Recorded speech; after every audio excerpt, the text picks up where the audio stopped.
Greetings everyone, Sylvain98 back at it again with another reaction to Jane Animations. Now, this is her saying she's being the best, worst ever.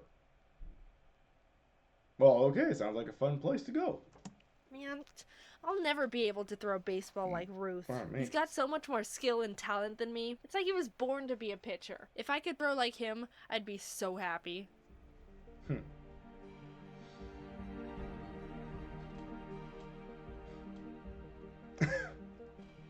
Pitching will sit up, so like, you don't eat those.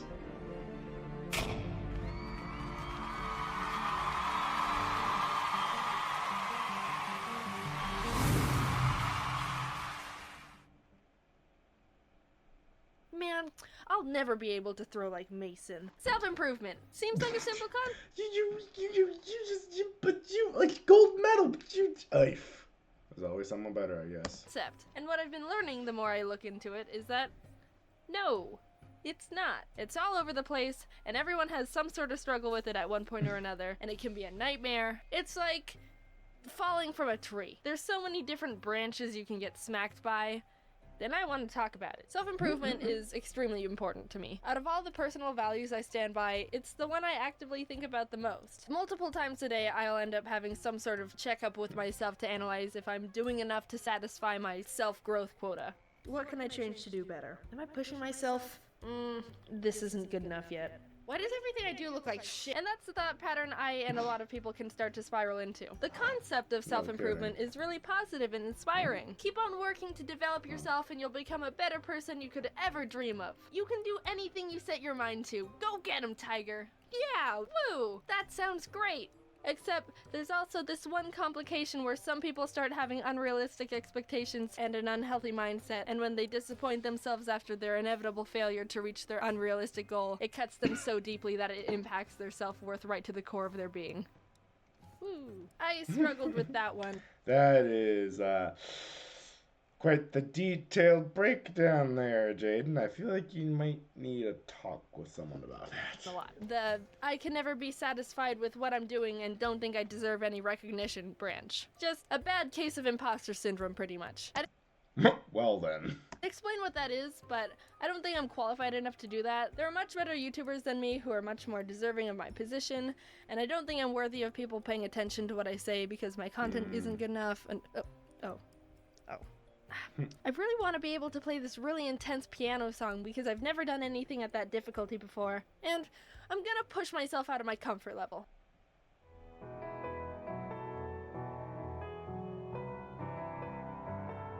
Oh, sounds like you're doing pretty good.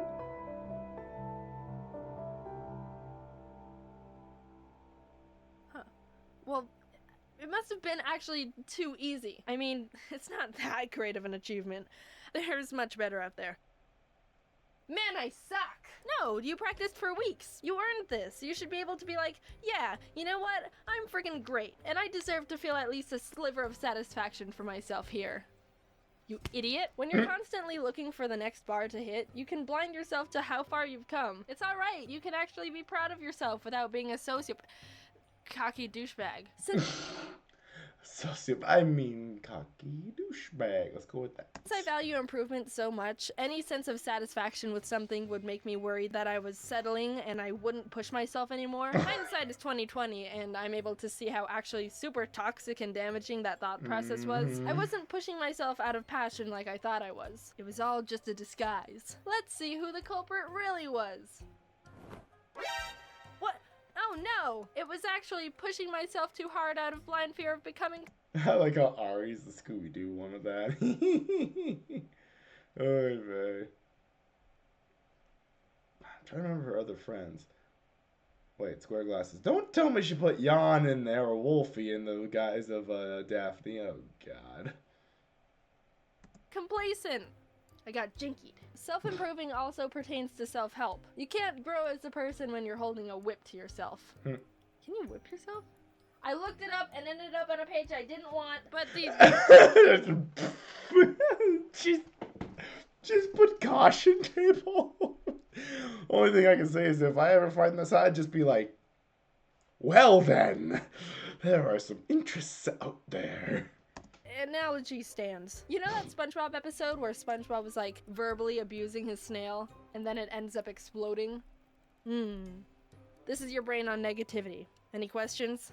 A big trip up can also be comparing yourself to other people. There's definitely positive aspects of being inspired by people you look up to, but like most things, too much of anything can be bad. There's always going to be people of a higher skill set than you, so you should try to identify who you are, not who to compare yourself to. I won't be exactly like Bo. He's super great and funny and really smart, but I'm not Bo.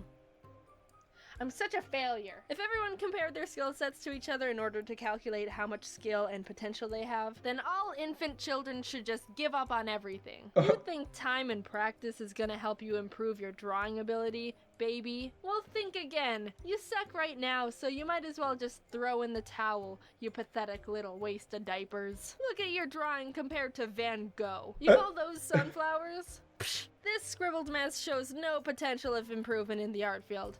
And you've even got more ears than him. You could have like 7 ears and still not be capable of creating a fraction of anything that could be considered art. You're nothing. Nothing! Sadly, I have met people who think that way about their own kids because they feel like there's supposed to be some way that you can grow even better, faster, harder, stronger, whatever in this case. Everyone's on their own timeline. Even if someone is the same age or maybe even younger than you, it's still not okay to compare how much further they are to you. Jeremiah was able to hopscotch to number 8 when he was 5. I'm 21 and still get tripped up at the 5 and 6 combo. It's alright. Everyone's got different variables pushing them forward and backwards. Jeremiah has 4 legs, and you've only got 1. You'll get there with enough practice, champ. You've also got to think about why you want to improve something. Is it for yourself, or because you think that's what other people want from you? If you make choices based on what others want, then oops, you played yourself. All of a sudden, in 3 years, you're hit with the realization that you don't know who you are, and you're just a living amalgamation of other people's expectations. Zoinks. When I was... Yeah, that's unfortunately accurate for a lot of people. Oh. 9, I had a friend who said her favorite color was blue, so I said my favorite color was blue too, because I wanted her to like me, and that gave us something in common. Real critical 9-year-old thinking there. For years, I kept with that pattern of becoming a person I thought other people would like, and saying my favorite color was blue, because people who like purple are freaks! Until one year in high school, I suddenly had an identity crisis and a whole mental breakdown being like, I don't know who I am anymore. All my personality traits are based on things I've modified for other people. Yep, and there's the role and identity confusion in growth theories and learning theories for children. If you want more details, I could either react to that video or you guys can look it up, because tell you, if children become like this and are just seeing themselves as amalgamations of others' expectations, it's not a pretty sight. Yeah. My favorite color isn't even blue! We ended up painting my bedroom walls from blue to white because of that meltdown. Don't paint your walls a color based on lies from when you were 9. Let's flip the coin and talk about the other side of the improvement spectrum. As much as people can attach their self-worth to their failures or shortcomings, which is not good, and you should not do that. The same can be applied to earning achievements. It's not uncommon for people to improve, experience success, and then not feel the need to push themselves any further, which can melt into them being so absorbed in their accomplishments that they attribute it to their self-worth, becoming arrogant and a sociopath, douchebag. Jaden, this is getting confusing. Are we supposed to be proud of ourselves or not? No, yes, be proud of yourself, but don't get too caught up in it's okay. Ugh, all this stuff gets so tricky, and I swear we're all just destined to get hit by a meteor and perish. Yeah, you should be proud of your achievements and improvements, but it's dangerous to link them or anything to your self-worth or personality, because that's how you either think you're as worthless as a speck of dust, or brainwash yourself into thinking you're the reincarnation of God. Just don't let your success... Okay.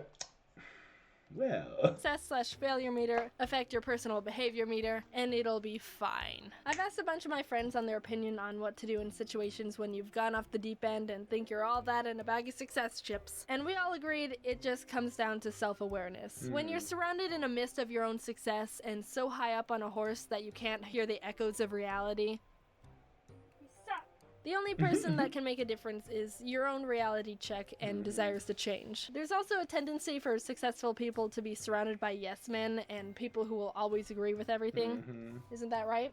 Oh yeah, totally. You're so smart.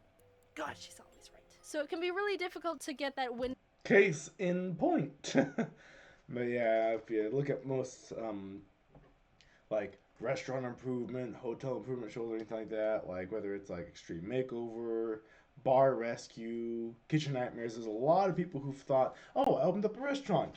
I'm an owner. You got cockroaches in your whipped cream.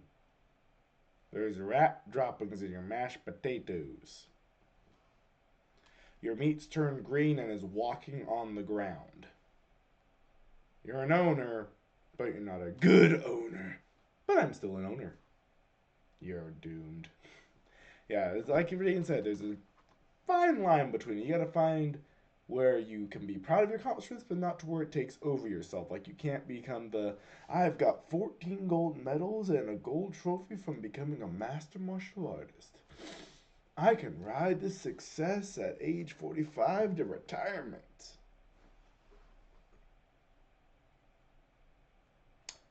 So, what are you going to do with the prize money that's supposed to only last you about the next 5 years max? And stretch it out to apparently when you're 90. You better keep training. But not in the case of where you want to make sure you're training to unconsciousness or overdoing it. And that's where this comes back in, finding that line. Window of clarity where you can actually see the consequences of who you've become. And don't get me started on how seeing criticism gets. Oh.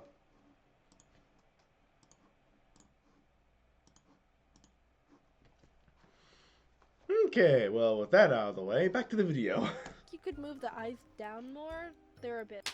You're just a hater, and I don't need you in my life! There are different methods to improvement, too. You can be actively seeking to learn more and mindfully decipher what you need to do to grow, or you can just do your thing and over time keep on perfecting your skill. There's a lot that goes into self-improvement. It's a whole balancing act of understanding what you want and not taking things personally and staying humble and not getting hit by meteors. But believe it or not, with a lot of time and figuring yourself out, it's very manageable and can become one of the strongest tools you can use to become a really balanced, awesome, humble, incredible, super cool person like me.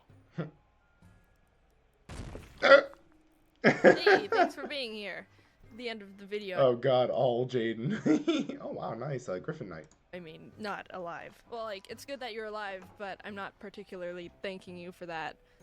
But good job anyway. Hope you liked the video. We put a lot of effort into it. You might have noticed I've been experimenting with writing some more concept-based videos lately instead of just silly little whatever scripts. And that's just me wanting to add more structure and meaning to videos. It's totally fine to have silly videos and stuff, and I'm not gonna stop them, but I've been wanting to try out being able to talk about things I think are interesting and important, but challenge myself to make them entertaining as well and not like heavy or anything. It's been really fun, and I enjoy making videos more than I ever have, which I think is great. I don't want to turn into a channel that just talks about bettering yourself and all that stuff, though. Don't worry, that's not the direction I want to go. I just want to be able to talk about anything. The next video Adventure Time art. is gonna be more story-based again.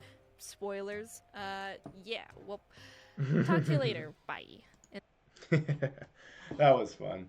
Anyway, hope you guys enjoyed that. I certainly did. Looking forward to seeing more from Jaden, and please like, comment, subscribe down below if you have any other art-based YouTubers you want me to try and react to, because I do enjoy this kind of content. It's pretty fun to enjoy.